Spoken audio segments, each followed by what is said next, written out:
बिहार में इस वर्ष है विधानसभा का चुनाव। इसको लेकर जितने भी राजनीतिक दल हैं काफ़ी सक्रिय हो गए हैं एवं उनके तंज का मामला भी काफ़ी सक्रिय हो चुका है।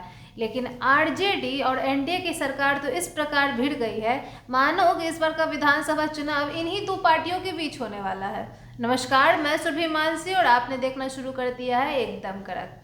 तो हाल ही में उप मुख्यमंत्री बिहार के सम्राट चौधरी ने मीडिया संवाददाता सम्मेलन में अपनी बात को साझा करते हुए प्रतिक्रिया दी कि जो देने वाला है जनता जानती है और जो लेने वाला है लुटेरा है उसके बारे में भी जनता बखूबी जानती है। और जो लोग कहते हैं कि मुख्यमंत्री नीतीश कुमार है अचेत अवस्था में, उनसे ज़्यादा सचेत कोई नहीं है बिहार की जनता को लेकर। आरजेडी पर तंज कसते हुए कहा कि आरजेडी पार्टी और लालू प्रसाद का पूरा परिवार एनडीए के कार्यों से और प्रधानमंत्री के दिए हुए सौगात से डर चुका है, टेंशन में है और बिहार में आगे भी ऐसे कार्य होते रहेंगे और उनके मुंह पर ताला लगाते रहेंगे। ऐसा और उन्होंने क्या क्या कहा है, आइए जानते हैं।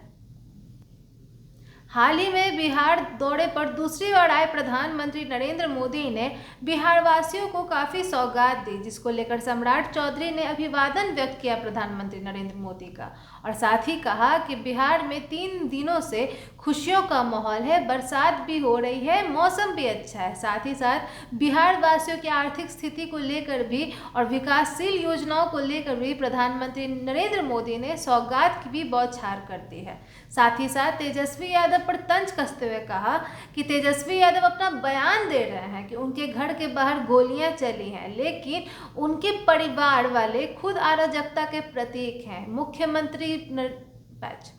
मुख्यमंत्री नीतीश कुमार के आवाज़ से तो कोई ऐसा घटना सामने नहीं आया है, लेकिन सिर्फ उनके घर पर ऐसा क्यों हुआ? क्योंकि जो अराजकता फैलाता है वही एक दिन उसका शिकार भी हो जाता है। ऐसा बयान देते हुए सनसनी मचा दी सम्राट चौधरी ने। साथ ही साथ यह भी कहा कि इस बार के बिहार के विधानसभा चुनाव में एक बार फिर एनडीए गठबंधन अपनी सरकार बनाएगी और जनता को ऐसे ही सौगात देते रहेगी। और जो लोग कहते हैं कि बिहार में विकास हो कहाँ रहा है, तो मैं उनसे सवाल करता हूं कि 15 साल पहले जब आपके पिताजी सत्ता में थे तब बिहार में आपने क्या किया? और आज जब नया टर्मिनल बन चुका है एयरपोर्ट का, नए एलिवेटेड रोड बन रहे हैं, तब उनके मुंह खुले के खुले रह गए, आँख खुली की खुली रह गई है। लेकिन फिर भी बेबात का, बेदावे का जो सवाल जवाब है वो विपक्ष दल उठा रहे हैं। उन पर हमें कोई प्रतिक्रियाएं नहीं देनी है, बस अपने कार्य को लेकर अग्रसर रहना है।